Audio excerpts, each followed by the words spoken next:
In this video, we will install miscellaneous powertrain items.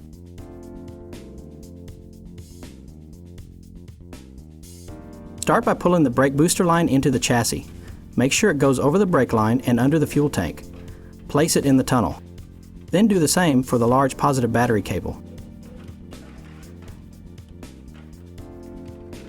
Both of these should go on the passenger side of the tunnel divider.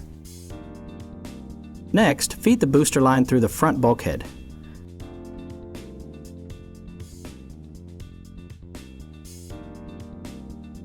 Do the same for the positive cable.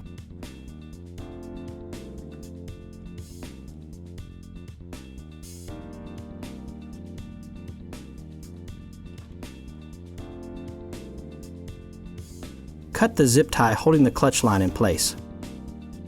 Reshape the clutch line as needed to align with the slave cylinder.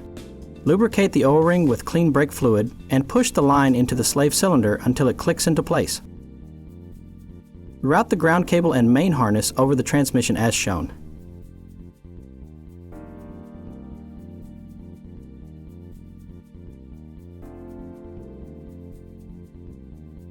Attach the grounds from both the main harness and the engine harness to the stud on the transmission mount structure.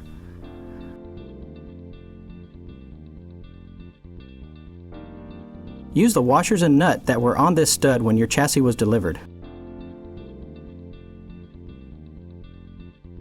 Tighten with a 1/2-inch wrench.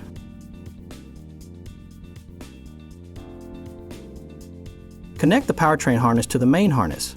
These connectors may look slightly different depending on your donor.